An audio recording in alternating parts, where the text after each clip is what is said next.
Today we are going to talk about one of the topics from psychology and sociology of language. Uh, my name is Abdul Ghafur. I am from 13 MA English batch. Today's topic is lexical semantics, second stage of first language acquisition. And this presentation is being recorded from University of Management and Technology, Lahore.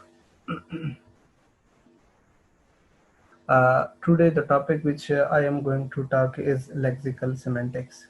Lexical semantics is the subfield of linguistics that studies how and what words of a language donate and thus involves the meaning of individual words. Lexical semantics focuses on the theories of classification, decomposition of word meaning, differences and similarities in lexical semantic structure between different languages, the relationship of word meaning to sentence meaning and syntax.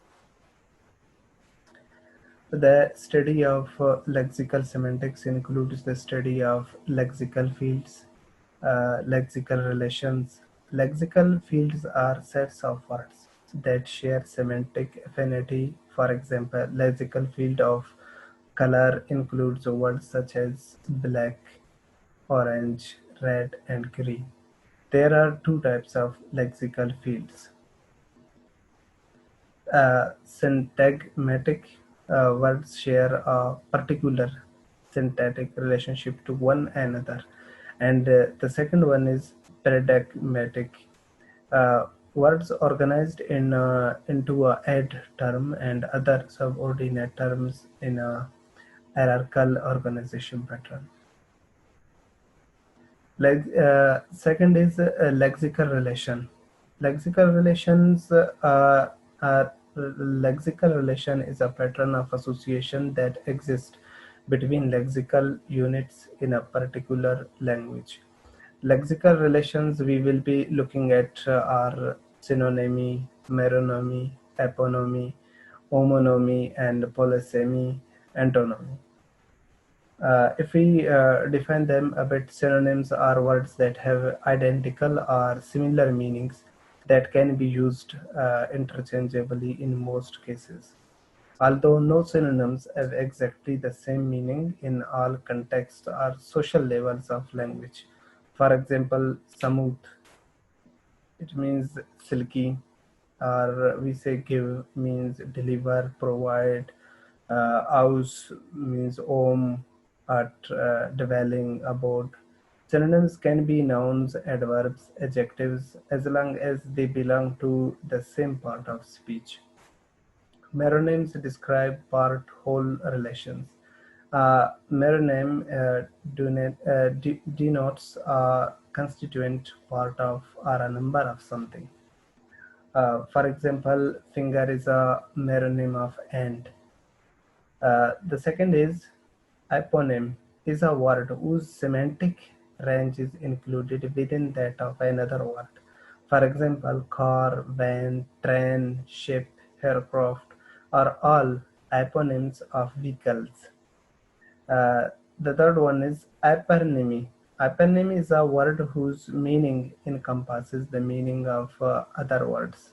For example, vehicle is the hypernym for each of the following: car, van, train, ship, aircraft. Homonym is a word whose senses are not obviously related other than through coincidence or accident. For example, I and second I means I, and the second I is EYI. Homonyms can be divided into further subcategories. Homographs means same spelling. Bark of tree, for example, bark of tree, bark of dog. Uh, Homophones means same pronunciation, there and there. THERE there and THEIR there. Heteronyms, same spelling, different meaning and pronunciation. Desert means abandon and desert means right or region. Captonymy means different meanings when capitalized. For example, Polish and Polish. Atrologues means from which are words from different languages have same spelling but different meaning. For example, Hell hell in English means fire, and Hell in German, which means bright. And the last one is polysemy is a single word with two distinct but very closely related senses. The distinction between polysemy and homonymy is often very subtle and subjective.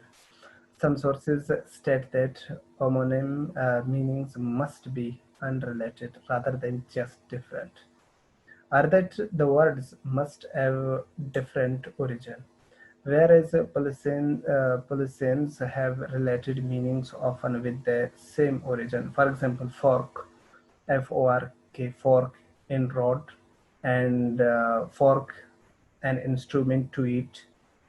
The last one is the antonyms. Antonyms are words pairs that are opposite in meaning, can be divided into four main types. Gradable antonyms means extreme of a scale. For example, ought as called. Uh, Complementary antonyms mutually exclusive. Married versus single. Or the fourth one is converse or rational antonyms, a sort of binary opposition. For example, parent as child. Uh, So the second topic we are going to talk is uh, one word all orographic stage.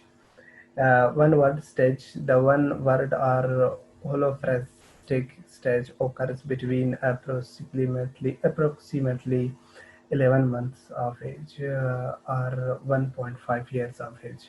By this point in time, children can produce a small number of isolated single words uh, and many sounds. This is now more language specific rather than universal babbling. By this point in time, children know which sounds and words get the attention of their parents. For example, mama, dada, etc. are again positively reinforced. Children will however generalize to maximize the effectiveness of their communication and might call all four-legged animals a dog. For example, children they call every animal who has four legs. They call him dog because they just know one word. That's what dog. This is early stage of the one word stage is definitely behaviorism. Later though, when the child moves in the more holophrastic part of this stage, it becomes more interactionism as the child starts using one word with the most information, meaning to place all phrases, even sentences, as in one word. They learn to associate one word with multiple meanings, which generally isn't taught to them, and it is just something they pick up from interacting with adults around them. An example of the holophrastic use is milk.